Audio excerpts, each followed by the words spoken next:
White hair చాలామంది ఈ మధ్య కాలంలో చిన్న పిల్లలకి మనం వైట్ హెయిర్ చూస్తూ ఉంటాం.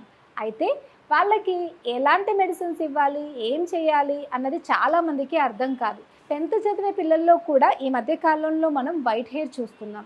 సో ఆ వైట్ హెయిర్ అనేది రాకుండా ఉండడానికి ఏమన్నా మెడిసిన్ ఉందా అని చాలామంది మనల్ని రెగ్యులర్గా ఈ మధ్య కాలంలో మనకి మన వీడియోస్ చూసి కామెంట్ పెడుతున్నారు, దీని మీద వీడియో చేయండి మేడం అని. సో వైట్ హెయిర్ రావడానికి మెయిన్ రీజన్ ఏంటి అంటే మనకి మెలనిన్ అనేది తగ్గిపోతూ ఉంటే, హెయిర్లో మెలనిన్ తగ్గిపోతున్న కొద్దీ వైట్ హెయిర్ అనేది వస్తూ ఉంటుంది. దీనికి మెయిన్ రీజను లివర్లో ఉన్నటువంటి కొన్ని ఎంజైమాటిక్ యాక్షన్స్లో వచ్చేటువంటి అబ్నార్మాలిటీస్. సో ఈ వైట్ హెయిర్ రాకుండా ఉండాలి అంటే లివర్ని స్ట్రాంగ్గా ఉంచేటువంటి కొన్ని రకాల మెడిసిన్స్ని, కొన్ని రకాల సప్లిమెంట్స్ని మనం తీసుకున్నట్టయితే వైట్ హెయిర్ అనేది తొందరగా రాకుండా ఉంటుంది. చిన్నప్పుడే వైట్ హెయిర్ అనేది రాకుండా ఉంటుంది.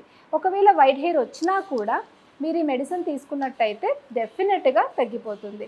సో ఆ మెడిసిన్ ఏంటి అంటే నార్మల్గా ఈ మెడిసిన్ని మనం చేయడానికి 3 కావాలి. రసాయన చూర్ణం అంటాం దీన్ని. సో దీంట్లో ఉండేవి మెయిన్గా 3 ఇంగ్రీడియంట్స్. ఒకటి గోక్షూర, రెండవది ఆమ్లకి, మూడవది గుడుచి. గోక్షూర అంటే పల్లేరు అంటాము, ఆమ్లకి అంటే ఉసిరి చూర్ణము, అండ్ మూడవది వచ్చేసి తిప్పతీగ చూర్ణం. ఈ మూడింటిని మనం సమానంగా తీసుకొని ఆ పౌడర్ని ఒక గాజు సీసాలో భద్రపరచుకోవాలి. రోజు పొద్దున్నే పిల్లలకి లేవగానే ఒక 5 గ్రామ్ మోతాదులో తేనెతో కలిపి దీన్ని ఇచ్చి ఒక 1 అవర్ వరకు ఎటువంటి ఫుడ్ పెట్టకూడదు.